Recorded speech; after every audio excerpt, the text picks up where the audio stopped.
I'll be halfway to my mama's home. It just dawned on me like his eyes fleeting as a passing dawn. And it was my mistake, 'cause she never said a thing about Jesus. I miss my mother's southern drawl and her praying through the walls in the evening. Give me my dawn's bed. Assalamualaikum warahmatullahi wabarakatuh. Perkenalkan, saya Fela Amelia dengan NIM 2207210, program studi pendidikan teknik bangunan UPI angkatan 2022. Pada video kali ini, saya akan membahas materi mengenai K3LH atau keselamatan dan kesehatan kerja serta lingkungan hidup pada mata pelajaran dasar-dasar konstruksi dan perawatan bangunan sipil. Di sini ada tujuan pembelajaran. Nah, melalui pembelajaran K3LH dan budaya kerja industri, peserta didik diharapkan mampu yang pertama, memahami praktik-praktik kerja yang aman, yang kedua, memahami bahaya di tempat kerja, yang ketiga, memahami dan menerapkan budaya mutu dan budaya kerja industri 5R atau ringkas, rapi, fisik, rawat, dan rajin, yang keempat, peserta didik mampu mengenali potensi bahaya dan menentukan prosedur keselamatan kerja yang tepat. Di sini ada lingkup materi yang akan dibahas. Yang pertama terkait definisi, yang kedua tujuan dan sasaran, yang ketiga ada faktor pendukung, yang keempat ada bahaya di tempat kerja, yang kelima ada budaya kerja dan budaya mutu, yang keenam ada metode 5R, dan yang terakhir di sini kita akan membahas mengenai studi kasus dan analisis risikonya. Baik, sebelum memulai pembelajaran, saya ingin teman-teman semua untuk mempersiapkan buku dan alat tulisnya untuk mencatat materi pada hari ini. Oke, di sini keselamatan dan kesehatan kerja serta lingkungan hidup atau K3LH adalah sistem yang mengatur agar pekerjaan dilakukan dengan aman, sehat, serta ramah lingkungan melalui penerapan standar operating procedure atau SOP, penggunaan alat pelindung diri atau APD, dan budaya kerja yang peduli akan keselamatan. Nah, tujuan dan sasaran penerapan K3LH pada pekerjaan konstruksi dan perawatan bangunan sipil ini terbagi menjadi 3 bagian. Yang pertama, menjamin tenaga kerja dan lingkungan hidup sekitar tetap dalam kondisi sehat dan selamat pada pelaksanaan aktivitas pekerjaan. Yang kedua, mengantisipasi risiko kecelakaan pada pekerjaan dan lingkungan sekitar pada saat pelaksanaan aktivitas pekerjaan. Dan yang ketiga, menjaga kelancaran aktivitas pekerjaan dengan tertib agar pekerjaan lebih efisien dan efektif. Selanjutnya di sini ada faktor pendukung dari K3LH. Yang pertama ada sumber daya manusia. Nah, setiap pekerja perlu mendapatkan bimbingan teknis dan memiliki kompetensi di bidangnya. Jangan sampai ada pekerja yang melakukan pekerjaan tidak sesuai dengan kompetensi yang dimilikinya. Yang kedua, di sini ada SOP dan rambu K3. Nah, untuk SOP dan rambu K3 ini harus dipasang di lokasi yang mudah dilihat sebagai pengingat dan melakukan sosialisasi terkait SOP dan rambu K3 itu sendiri. Apalagi jika kita melakukan pekerjaan atau sedang ada konstruksi yang berdekatan dengan lingkungan warga sekitar, itu kita sangat harus melakukan sosialisasi terkait SOP dan rambu K3 itu sendiri. Yang ketiga, di sini ada peralatan. Gunakan peralatan sesuai standar dan fungsinya serta lakukan pemeriksaan secara berkala. Nah, ini maksudnya ketika kita sedang bekerja di ketinggian, nah itu akan ada beberapa APD tambahan seperti body harness, dan itu harus dicek secara berkala. Jangan sampai ada pekerja yang tidak menggunakan body harness tersebut. Yang keempat, di sini ada lingkungan terjaga. Kita harus menjaga kebersihan lingkungan kerja agar tetap sehat dan aman. Contoh kecilnya, ketika kita sudah melakukan suatu pekerjaan, kita itu harus membersihkannya kembali.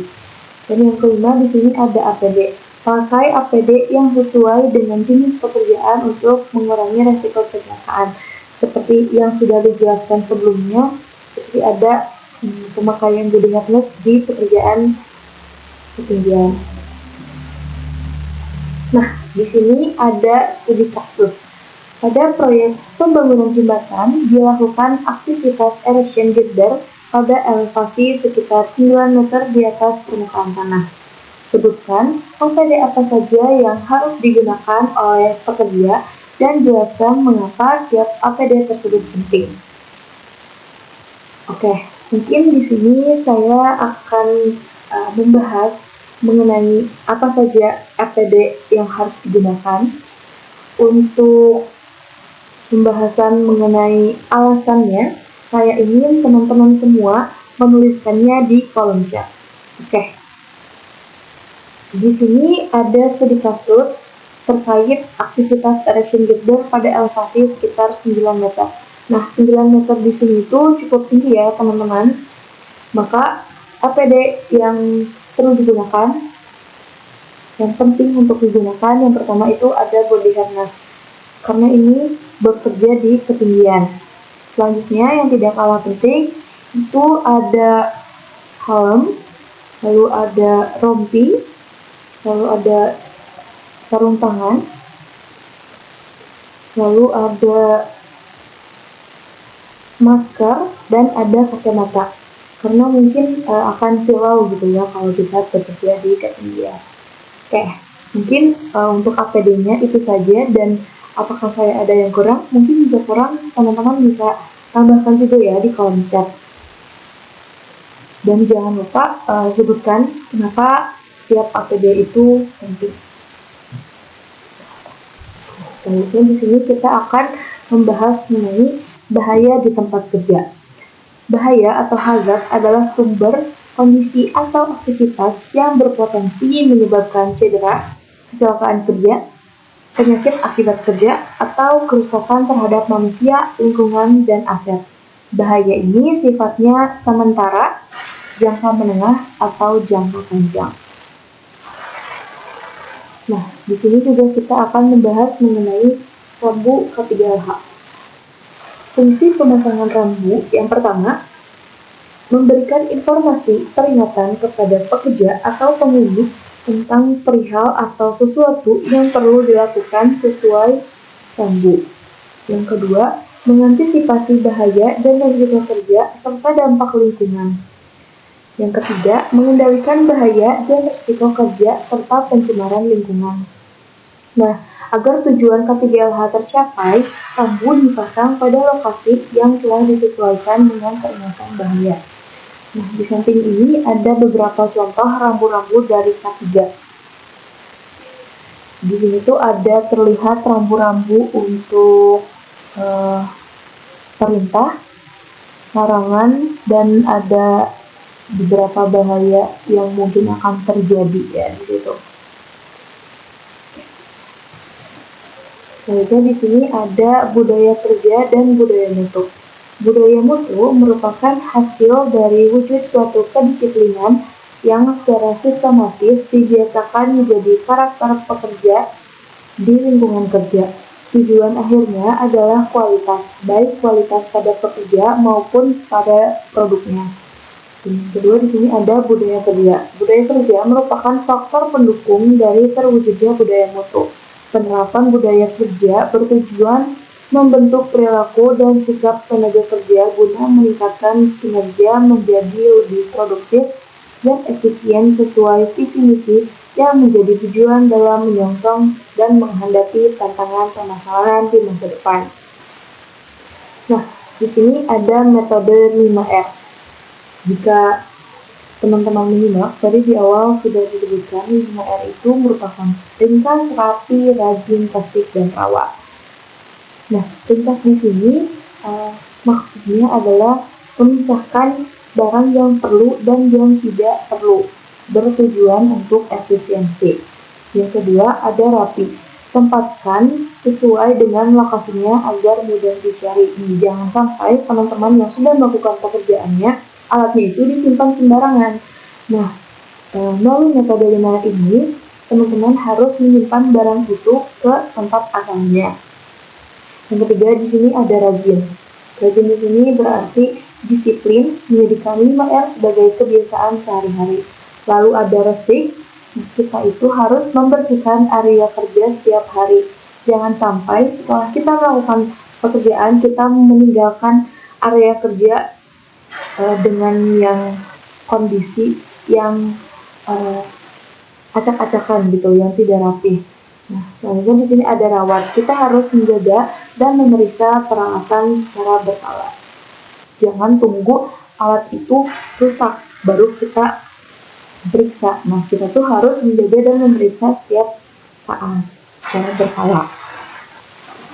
Nah, di sini ada 2 gambar di mana gambar tersebut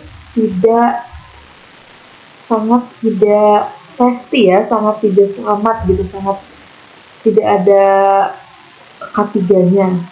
Saya ingin teman-teman menganalisis resiko kedua gambar tersebut. Gambar 1 itu ada 2 orang tukang sedang bor, tapi mereka tidak menggunakan APD dan melakukan kegiatan yang membahayakan diri sendiri. Dan untuk gambar yang kedua, di sini ada 1 tukang yang posisi badannya sedikit aneh ya, karena ini kelihatannya balik badan gitu. Oke.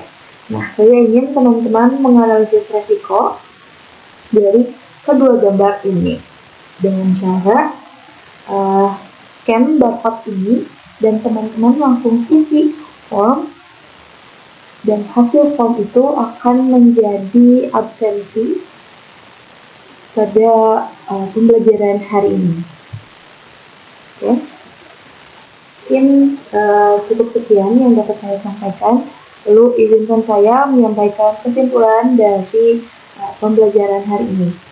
Kesimpulannya, K3H atau keselamatan, kesehatan kerja dan lingkungan hidup sangat erat kaitannya dengan penerapan SOP yang jelas dan konsisten serta penggunaan APD yang tepat. Kombinasi keduanya akan mendasari praktik kerja yang aman, karena SOP menyediakan kerangka kerja dan panduan, sedangkan APD menjadi elemen pelaksana yang mencegah cedera atau kecelakaan. Sementara itu, budaya mutu dan budaya kerja memperkuat landasan normatif dan nilai dalam organisasi yang menumbuhkan kesadaran, kualitas, dan disiplin di antara semua pihak. Budaya mutu menekankan perbaikan berkelanjutan dan komitmen pada standar tinggi, sedangkan budaya kerja mencakup etos, sikap positif, dan tanggung jawab dalam pelaksanaan tugas sehari-hari. Metode 5R atau ringkas, rapi, resik, rawat, dan rajin menjadi alat praktis yang konkret untuk mewujudkan lingkungan kerja yang tertib, bersih, dan terawat yang mendukung pelaksanaan SOP, penggunaan APD, dan budaya keselamatan agar konsisten dalam jangka panjang. Baik, mungkin cukup sekian yang dapat saya sampaikan. Mohon maaf bila ada salah kata. Jangan lupa kerjakan tugasnya. Lalu materi yang sudah kalian catat juga bisa dikirimkan di form yang sebelumnya. Terima kasih. Wassalamualaikum warahmatullahi wabarakatuh.